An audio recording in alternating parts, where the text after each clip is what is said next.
जय हिंद, वंदे मातरम। दोस्तों आज की इस वीडियो में हम क्लास 12 का हिस्ट्री का चैप्टर 5 यात्रियों के नजरिए इस चैप्टर के जितने भी इंपॉर्टेंट और सिलेक्टेड एमसीक्यू क्वेश्चन है जो कि आज की इस वीडियो में करेंगे। तो दोस्तों वीडियो स्टार्ट करने से पहले आपसे मेरी एक ही रिक्वेस्ट है कि यदि आप क्लास 12 बोर्ड में अच्छे नंबर लाना चाहते हैं तो आप इस वीडियो को शुरू से लेकर लास्ट तक जरूर देखिएगा, क्योंकि दोस्तों आपका फाइनल जो बोर्ड एग्जाम होगा फ्रेंड, उसमें 40 नंबर का ऑब्जेक्टिव और 40 नंबर का आपका सब्जेक्टिव होने वाला है। और आपको हिस्ट्री से बात करें तो हिस्ट्री से टोटल आपको 15 चैप्टर पढ़ना है। और दोस्तों ये जो चैप्टर है वो चैप्टर 5 है। तो दोस्तों यदि आप इस वीडियो को शुरू से लेकर लास्ट तक देख रहे हैं तो आपके इस चैप्टर से भी एमसीक्यू क्वेश्चन छूटने की संभावना नहीं है, क्योंकि दोस्तों इस चैप्टर में जो फ्रेंड्स वो मुख्य रूप से 3 लोगों के बारे में बात किया गया है। पहला अल बिरूनी, दूसरा इब्न बतूता और तीसरा फ्रांसो बर्नियर। तो पहले हम लोग डिटेल बाय डिटेल जानेंगे। अल बिरूनी से जितने भी क्वेश्चन है उसको करेंगे, उसके बाद इब्न बतूता से जितने भी इंपॉर्टेंट एमसीक्यू क्वेश्चन है उसको करेंगे, और उसके बाद फ्रांसो बर्नियर से जितने भी इंपॉर्टेंट एमसीक्यू क्वेश्चन बनते हैं वो सभी क्वेश्चन को करेंगे। तो चलिए आज की सुपरफास्ट वीडियो को स्टार्ट करते हैं। पहला क्वेश्चन फ्रेंड जो कि आपके स्क्रीन पर है कि अल बिरूनी का जन्म कब हुआ था। यानी आपको बताना है जो अल बिरूनी है इसका जन्म कब हुआ था। तो दोस्तों अल बिरूनी का जो जन्म है वो 4 दिसंबर 973 ईस्वी को उज्बेकिस्तान के ख्वारिज में हुआ था। तो दोस्तों क्वेश्चन में आपसे ऐसे पूछा जा सकता है कि अल बिरूनी का जन्म कहाँ पर हुआ था, तो उज्बेकिस्तान के ख्वारिज में। और यदि इनकी मृत्यु की बात करें फ्रेंड तो इनका जो मृत्यु है वो 1048 ईस्वी में हुआ था। ठीक है, नेक्स्ट क्वेश्चन फ्रेंड जो कि आपके स्क्रीन पर है कि मोहम्मद गजनी ख्वारिज्म पर आक्रमण कब किया था। यानी आपको बताना है ये जो मोहम्मद गजनी है ये ख्वारिज्म पर आक्रमण कब किया था वो आपको बताना। दोस्तों मोहम्मद गजनी जो है वो 1017 ईस्वी में ख्वारिज्म पर आक्रमण किया था। दोस्तों वहाँ पे आपका जो बोर्ड एग्जाम होगा उसमें आपको ऑप्शन दिया जाएगा, लेकिन दोस्तों यहाँ पे ऑप्शन नहीं दे रहा है। यदि आप डायरेक्ट क्वेश्चन को पढ़ेगा और यदि आपको याद रहेगा तो आप आसानी से वहाँ पे टिक कर सकते हैं। इसके लिए दोस्तों हर एक क्वेश्चन को आपको पढ़ना पड़ेगा, तभी आपका जो कॉन्फिडेंस लेवल काफ़ी ज़्यादा बढ़ेगा। जितने ज़्यादा आप लोग क्वेश्चन पढ़ेगा उससे दोस्तों आपका नॉलेज उतना ही अधिक बढ़ेगा। नेक्स्ट 3 में दिया गया कि अल बिरूनी भारत कब आया था। यानी आपको बताना है ये जो अल बिरूनी है वो भारत कब आया था। दोस्तों अल बिरूनी जो भारत है वो 1024 ईस्वी में आया था। क्वेश्चन में आपसे ऐसे पूछा जा सकता है कि अल बिरूनी भारत कब आया था, तो 11वीं सदी में। ठीक है, नेक्स्ट 4 में दिया गया फ्रेंड कि अल बिरूनी भारत किसके साथ आया था। यानी आपको बताना फ्रेंड ये जो अल बिरूनी है ये भारत किसके साथ आए थे वो आपको बताना। दोस्तों अल बिरूनी जो भारत है वो मोहम्मद गजनी के साथ आया था। कब आया था, तो 1024 में। तो क्वेश्चन में आपसे भी ऐसे भी पूछा सकता है कि ये जो अल बिरूनी है ये भारत कौन से ईस्वी में आया था, तो 1024 ईस्वी में। ठीक है, नेक्स्ट 5 में दिया गया फ्रेंड कि भारतीय इतिहास का पहला जानकार किसे कहा जाता है। आपसे क्वेश्चन में ऐसे पूछा जाएगा कि जो भारतीय इतिहास है इसका पहला जानकार किसे कहा जाता है। तो दोस्तों अल बिरूनी को ही दोस्तों वो भारतीय इतिहास का पहला जानकार कहा जाता है। तो राइट आंसर जो फ्रेंड वो हो जाएगा अल बिरूनी। फ्रेंड यहाँ पे जितने भी क्वेश्चन बताए जा रहे हैं ये सभी क्वेश्चन आपके एग्जाम से काफी ज्यादा वीवीआई होने वाले हैं, तो प्लीज आप इन सभी क्वेश्चन को अच्छी तरीके से याद कर लीजिएगा। नेक्स्ट 6 में दिया गया कि हिंदू धर्म के प्राचीन ग्रंथ वेद पुराण का अध्ययन करने वाला पहला मुसलमान कौन था। यानी आपको बताना फ्रेंड जो हिंदू धर्म का प्राचीन ग्रंथ है वेद पुराण का अध्ययन करने वाला पहला मुसलमान कौन था वो आपको बताना। दोस्तों हिंदू धर्म का प्राचीन ग्रंथ वेद पुराण का अध्ययन करने वाला पहला जो मुसलमान था वो अल बिरूनी था। तो राइट आंसर हो जाएगा अल बिरूनी। ठीक है, नेक्स्ट 7 में है कि किताब उल हिंद को और किस नाम से जाना जाता है। यानी आपको बताना फ्रेंड्स ये जो किताब उल हिंद है जो कि अल बिरूनी के द्वारा लिखा गया था इसको और भी किस नाम से जाना जाता है। तो दोस्तों किताब उल हिंद को तहकीक हिंद के नाम से जाना जाता है, और ये जो पुस्तक है फ्रेंड वो अरबी भाषा में लिखा गया था। नेक्स्ट 8 में दिया गया कि किताब उल हिंद की रचना कब की गई। यानी आपको बताना है ये किताब उल हिंद है इसकी रचना कब की गई थी। तो दोस्तों किताब उल हिंद की जो रचना है वो 1030 ईस्वी में किया गया था। आपसे क्वेश्चन में ऐसे पूछा जा सकता है कि जो किताब उल हिंद है इसकी रचना कौन सा भाषा में किया गया, तो अरबी भाषा में। ठीक है, नेक्स्ट 9 में दिया गया कि अल बिरूनी का दूसरा महत्वपूर्ण पुस्तक का नाम क्या था। यानी आपको बताना फ्रेंड जो अल बिरूनी है इसका एक और महत्वपूर्ण पुस्तक था, उस पुस्तक का नाम क्या था। तो दोस्तों इसका दूसरा महत्वपूर्ण पुस्तक का नाम अथरुल वाकिया था। तो राइट आंसर जो है वो हो जाएगा अथरुल वाकिया। नेक्स्ट 10 में दिया गया कि अल बिरूनी का मृत्यु कब हुआ था। यानी आपको बताना फ्रेंड ये जो अल बिरूनी है इनका मृत्यु कब हुआ था। तो दोस्तों 1048 में जो फ्रेंड वो अल बिरूनी का मृत्यु हुआ था। तो दोस्तों ये जो फ्रेंड यहाँ पे जितने भी क्वेश्चन बताए गए ये सभी अल बिरूनी से रिलेटेड थे जो कि आपके क्लास 12 बोर्ड में काफी बार पूछे जाते हैं। अब हम लोग जाएंगे फ्रेंड इब्न बतूता से रिलेटेड जितने भी इंपॉर्टेंट एमसीक्यू क्वेश्चन है उसको करेंगे। तो नेक्स्ट क्वेश्चन फ्रेंड जो कि इब्न बतूता से रिलेटेड है कि इब्न बतूता का जन्म कब हुआ था। क्वेश्चन में आपसे डायरेक्ट पूछा जाएगा कि जो इब्न बतूता है इनका जन्म कब हुआ था। तो दोस्तों इब्न बतूता का जो जन्म फ्रेंड तो 24 फरवरी 1304 ईस्वी को हुआ था। तो राइट आंसर जो है वो जो है 24 फरवरी 1304 ईस्वी को। और दोस्तों क्वेश्चन में ऐसे भी पूछा जा सकता है कि इब्न बतूता का जो जन्म है वो कहाँ पर हुआ था। तो मोरक्को के तेंजिर नामक तेंजिर शहर में हुआ था। और इनकी मृत्यु की बात करें तो इनका जो मृत्यु है वो 1377 के से 1378 के बीच माना जाता है। नेक्स्ट दिया गया है कि इब्न बतूता भारत कब आया था। यानी आपको बताना है ये जो इब्न बतूता है ये भारत कौन से ईस्वी में आया था वो आपको बताना है। दोस्तों इब्न बतूता जो भारत है वो 1333 ईस्वी में आया था। आपसे क्वेश्चन में ऐसे भी पूछा सकता है ये इब्न बतूता है वो भारत कौन सी सदी में आया, तो 14वीं सदी में। आपको वहाँ पे 4 ऑप्शन दे दिया जाएगा, आपको वहाँ पे सही टिक करना पड़ेगा। नेक्स्ट दिया गया कि इब्न बतूता का वास्तविक नाम क्या था। काफी बार क्लास 12 बोर्ड एग्जाम में पूछा जाता फ्रेंड कि जो इब्न बतूता है इनका वास्तविक नाम क्या था। तो दोस्तों इनका जो वास्तविक नाम था वो अब्बू अब्दुल्ला मोहम्मद था। ठीक है, तो इनका जो वास्तविक नाम क्या था फ्रेंड, तो अब्बू अब्दुल्ला मोहम्मद।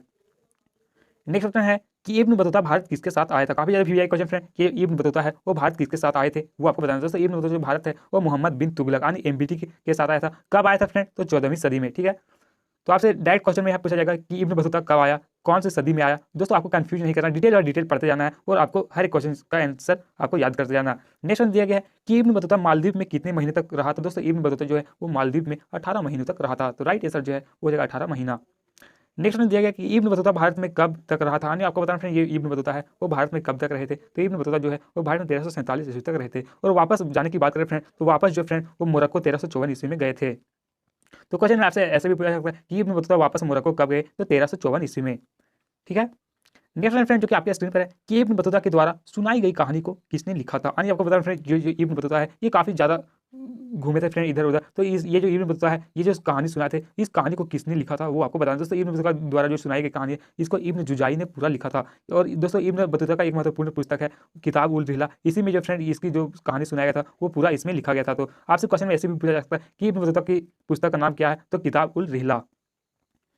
नेक्स्ट दिया गया कि इब्न बतूता की मृत्यु कब हुई थी। यानी आपको बताना है ये इब्न बतूता है इनकी मृत्यु कब हुई। दोस्तों इनकी मृत्यु जो है वो 1377 से 1378 के बीच में माना जाता है। इसका फिक्स डेट उतना अच्छे से नहीं दिया गया फ्रेंड बुक में, जिसके कारण ये 1377 से 1378 के बीच माना जाता है। नेक्स्ट दिया गया कि इब्न बतूता का पुस्तक कब आया था। यानी आपको बताना है फ्रेंड्स की जो इब्न बतूता का पुस्तक है वो कौन से ईस्वी में आया था। तो दोस्तों इब्न बतूता का जो पुस्तक है वो 1370 से 1371 ईस्वी में आया था। और ये जो फ्रेंड इब्न बतूता का पुस्तक का नाम क्या था, तो किताब उल रिहला। नेक्स्ट दिया गया कि मध्यकाल में सबसे अधिक दूरी तय करने वाला व्यक्ति कौन था। तो दोस्तों मध्यकाल में सबसे अधिक दूरी तय करने वाला जो व्यक्ति था वो इब्न बतूता ही था। तो राइट आंसर हो जाएगा इब्न बतूता। क्वेश्चन में आपसे डायरेक्ट पूछा जाएगा कि मध्यकाल में सबसे अधिक दूरी तय करने वाला व्यक्ति कौन था, वहाँ पे आपको 4 ऑप्शन दे दिया जाएगा। तो इब्न बतूता राइट आंसर हो जाएगा।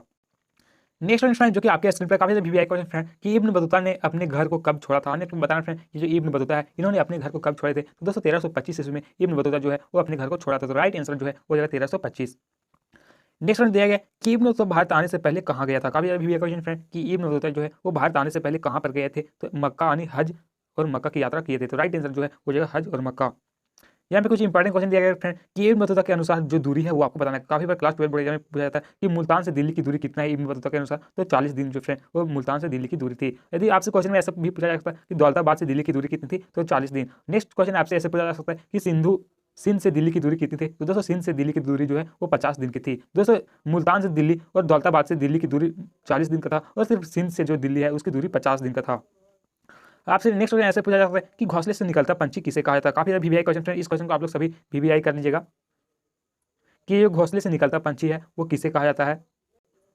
तो दोस्तों घोंसले से जो निकलता पंछी है वो इब्न बतूता को कहा जाता है। तो राइट आंसर जो है वो हो जाएगा इब्न बतूता। अब हम लोग देखेंगे दोस्तों फ्रांसो बर्नियर, अल बिरूनी, इब्न बतूता और अब तीसरा हम लोग जो व्यक्ति है वो फ्रांसो बर्नियर से जितने भी इंपॉर्टेंट एमसीक्यू क्वेश्चन है जो कि आप देखेंगे। क्वेश्चन आपसे डायरेक्ट पूछा जा सकता है कि फ्रांसो बर्नियर का जन्म कब हुआ था। यानी आपको बताना फ्रेंड ये फ्रांसो बर्नियर का जन्म कब हुआ। तो 1620 ईस्वी में फ्रांसो बर्नियर का जन्म हुआ था। कहाँ पर हुआ था फ्रेंड। तो क्वेश्चन में आपसे ऐसे पूछा जाएगा कि फ्रांसो बर्नियर का जन्म कहाँ पर हुआ। तो फ्रांस के जोई नामक स्थान पर जो फ्रेंड वो फ्रांसो बर्नियर का जन्म हुआ था।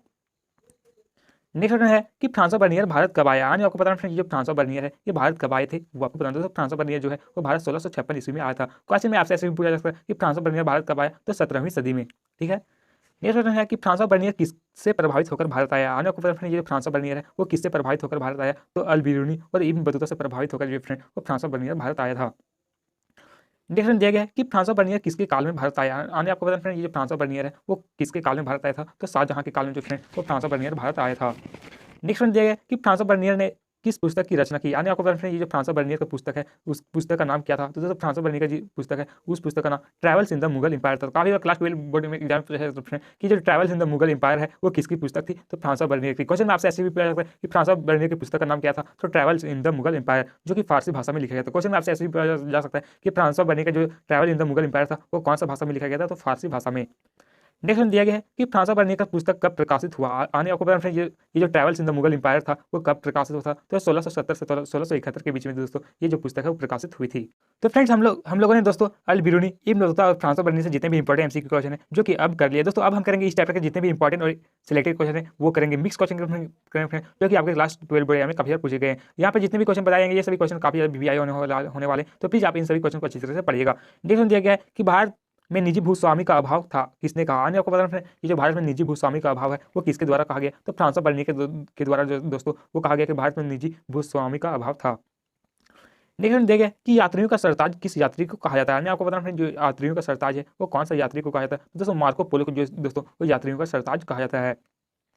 नेक्स्ट क्वेश्चन दिया गया कि किसने कहा था कि इतनी अधिक गरीबी भारत में है। यानी आपको बताना फ्रेंड ये जो कथन है वो किसके द्वारा कहा गया कि इतनी अधिक गरीबी भारत में है, तो पेलसर्ट के द्वारा। दोस्तों यदि आपको क्लास 12 बोर्ड में अच्छे नंबर लाना चाहते हैं तो आप दोस्तों आपको हर एक चैप्टर के इंपॉर्टेंट एमसीक्यू क्वेश्चन करते जाना है, क्योंकि दोस्तों आपका क्लास 12 का जो बोर्ड एग्जाम होगा फ्रेंड उसमें यदि आपका ऑब्जेक्टिव की बात करें तो दोस्तों ऑब्जेक्टिव 40 नंबर का होने वाला है। और यदि आप क्वेश्चन को नहीं पढ़े रहिएगा और वहाँ पे क्वेश्चन आपसे पूछ दिया जाएगा तो आपको लगने लगेगा पता नहीं क्वेश्चन कहाँ से आ गया, इसलिए आपको हर एक एमसीक्यू क्वेश्चन को अच्छी तरीके से पढ़ना है। नेक्स्ट दिया गया कि अल बिरूनी के अनुसार लकड़ी की बनी आदित्य की मूर्ति किस नगर में स्थित थी। तो दोस्तों ये जो मूर्ति थी वो सुल्तान में स्थित था। ठीक है, नेक्स्ट दिया गया कि इब्न बतूता के अनुसार ताराबाद किस प्रकार का बाजार था। आपको बताना है इब्न बतूता के अनुसार जो है ये जो ताराबाद बाजार है वो किस प्रकार का बाजार था वो आपको बताना। तो ये जो ताराबाद बाजार है वो एक गाने वाली व्यक्तियों का बाजार था, तो राइट आंसर हो जाएगा गाने वाली व्यक्तियों का बाजार। नेक्स्ट दिया गया कि मुगल काल में महाजनों का प्रधान क्या कहलाता था। आपको बताना है ये मुगल काल में महाजन का जो प्रधान होता था उसे क्या कहा जाता था, तो उसे सेठ कहा जाता था। क्या कहा जाता था फ्रेंड, तो सेठ। ठीक है, नेक्स्ट में देखें कि प्राच्य निरंकुशवाद का सिद्धांत किसने दिया था। तो दोस्तों प्राच्य निरंकुशवाद का सिद्धांत जो है वो मोटेस्क्यू ने दिया था, तो राइट आंसर हो जाएगा मोटेस्क्यू। नेक्स्ट दिया गया कि हिंदू शब्द की उत्पत्ति किस भाषा से हुई। काफी अभी भी एक क्वेश्चन, ये जो हिंदू शब्द है इसकी उत्पत्ति कौन सी भाषा से हुई, तो फारसी भाषा से हिंदू शब्द की उत्पत्ति हुई, तो राइट आंसर जो है हो जाएगा फारसी भाषा। नेक्स्ट दिया गया कि किसके द्वारा मुगल कालीन नगर को सिविल नगर कहा गया। फ्रेंड किसके द्वारा जो है वो मुगल कालीन जो नगर है इसको जो है वो एक सिविल नगर कहा गया, तो बर्नियर यानी फ्रांस ऑफ बर्नियर के द्वारा दोस्तों मुगल कालीन नगर को जो है वो सिविल नगर कहा गया था। ठीक है, नेक्स्ट क्वेश्चन है कि किताब उल हिंद किसकी पुस्तक है। दोस्तों मैंने आपको बताया कि जो किताब उल हिंद है वो अल बिरूनी की पुस्तक है। ये जो पुस्तक है वो 1030 ईस्वी में लिखा गया था। कौन सा भाषा में लिखा गया, तो अरबी भाषा में। कितने अध्यायों में लिखा गया फ्रेंड, तो 80 अध्यायों में। आपसे क्वेश्चन में ऐसे पूछा जा सकता है कि ये जो किताब उल हिंद है वो कितने अध्यायों में लिखा गया था, तो 80 अध्यायों में। नेक्स्ट दिया गया कि अल बिरूनी भारत कब आया। दोस्तों अल बिरूनी जो भारत है वो 11वीं सदी में आया था। किसके कार्यकाल में आया था, तो मोहम्मद गजनी के कार्यकाल में, और इनका जो जन्म है 1973 ईस्वी को हुआ था। नेक्स्ट दिया गया है कि भारतीय डाक व्यवस्था पर किसने प्रकाश डाला। आने को पता है जो भारतीय डाक व्यवस्था है पर इस पर किसने प्रकाश डाला था, तो दोस्तों इब्न बतूता जो है इन्होंने दोस्तों भारतीय डाक व्यवस्था के बारे में काफी ज्यादा बताया था, तो राइट आंसर जो है वो इब्न बतूता। नेक्स्ट क्वेश्चन दिया गया इब्न बतूता कहाँ का निवासी था। तो दोस्तों इब्न बतूता जो है वो एक मोरक्को का निवासी था, तो राइट आंसर जो है हो जाएगा मोरक्को। नेक्स्ट क्वेश्चन दिया गया कि यूक्लिड कौन था। नहीं आपको पता है ये यूक्लिड है वो कौन थे, तो दोस्तों यूक्लिड जो है वो एक यूनानी गणितज्ञ थे। नेक्स्ट क्वेश्चन दिया गया फ्रेंड कि इब्न बतूता का यात्रा वृत्तांत किस भाषा में लिखा गया। तो दोस्तों इब्न बतूता का जो यात्रा है वो उसे अरबी भाषा में लिखा गया, तो कौन सा बुक में लिखा गया फ्रेंड, तो किताब उल रिहला में। तो ये आपसे क्वेश्चन ऐसे पूछा जा सकता है कि ये जो किताब उल रिहला है वो किसकी पुस्तक है, तो इब्न बतूता की। नेक्स्ट क्वेश्चन दिया गया कि अल बिरूनी का पूरा नाम क्या था। दोस्तों अल बिरूनी का जो पूरा नाम था वो अब्बू रहमान मोहम्मद इब्न अहमद था। नेक्स्ट दिया गया फ्रेंड कि पेलसर्ट कौन था। काफी क्लास 12 बोर्ड एग्जाम में पूछा फ्रेंड ये जो पेलसर्ट है वो कौन था। दोस्तों पेलसर्ट जो है वो एक डच यात्री था, तो राइट आंसर जो है वो है डच यात्री। नेक्स्ट दिया गया कि travels in the Mughal empire किसकी कृति है। आपको ये travels in the Mughal empire पुस्तक है वो किसकी पुस्तक है, तो फ्रांस ऑफ बर्नियर। जी हाँ दोस्तों travels in the Mughal empire जो है वो फ्रांस ऑफ बर्नियर की पुस्तक है। नेक्स्ट 19 दिया गया कि बर्नियर ने अपनी पुस्तक किसे समर्पित किया। आपको पता है ये जो फ्रांस ऑफ बर्नियर है इन्होंने अपनी जो पुस्तक थी वो किसे समर्पित किया था, तो लुई 14वां को समर्पित किया था। नेक्स्ट दिया गया कि इब्न बतूता के अनुसार डाक कितने प्रकार के होते थे। आने आपको ये इब्न बतूता है इनके अनुसार जो है वो डाक व्यवस्था कितने प्रकार के होते थे। तो दोस्तों डाक व्यवस्था जो वो 2 प्रकार के होते हैं, एक पैदल डाक व्यवस्था और दूसरा अश्व डाक व्यवस्था। नेक्स्ट दिया गया कि अल बिरूनी जो है वो अल बिरूनी भारत किसके साथ आया। दोस्तों मोहम्मद गजनी के साथ जो फ्रेंड अल बिरूनी भारत आया था। नेक्स्ट दिया गया कि इब्न बतूता को दिल्ली का काजी किसने नियुक्त किया। आने आपको ये जो अब इब्न बतूता है इन्हें जो तो दिल्ली का काजी किसके द्वारा नियुक्त किया गया, तो मोहम्मद बिन तुगलक यानी एमबीटी के द्वारा जो फ्रेंड वो इब्न बतूता को दिल्ली का काजी नियुक्त किया गया था। नेक्स्ट दिया गया कि उल्लुक डाक व्यवस्था में किसका प्रयोग किया जाता था। आने आपको पता है ये उल्लुक डाक व्यवस्था है इसमें किसका प्रयोग किया जाता था। दोस्तों उल्लुक डाक व्यवस्था में घोड़े का प्रयोग किया जाता था, तो राइट आंसर जो है हो जाएगा घोड़े का। नेक्स्ट देखिए कि जोहार प्रथा क्या है। काफी बार क्लास 12 पढ़े में पूछा जाता है कि जोहार प्रथा है वो क्या था, तो पति के सम्मान में आत्मदाह करना जो फ्रेंड वो जोहार प्रथा था। नेक्स्ट देखिए कि अल बिरूनी का जन्म कब हुआ। दोस्तों अल बिरूनी का जो जन्म है वो 973 ईस्वी में हुआ था। तो फ्रेंड्स आज की वीडियो बस इतना है। दोस्तों यदि आप क्लास 12 बोर्ड में अच्छे नंबर लाना चाहते हैं तो दोस्तों आपको ज़्यादा कुछ भी नहीं करना क्या करते हैं कि आपको क्लास 12 में जितने भी चैप्टर पढ़ना है हर एक चैप्टर का आपका इंपॉर्टेंट एमसीक्यू क्वेश्चन करते जाना है। और दोस्तों मैंने बहुत सारे चैप्टर के इंपॉर्टेंट एमसीक्यू क्वेश्चन इस चैनल के प्लेलिस्ट में करवा दिया हूँ। यदि आपने नहीं देखा तो प्लीज़ आप वहाँ से जाकर देख सकते हैं। और इसी तरह का हर एक चैप्टर के इंपॉर्टेंट एमसीक्यू जाने के लिए हमारे चैनल को अभी सब्सक्राइब करके बेल आइकन पर प्रेस कर ले, क्योंकि फ्रेंड्स मैं आपके लिए हर एक चैप्टर का वीवीआई क्वेश्चन एमसीक्यू लाते रहता हूँ।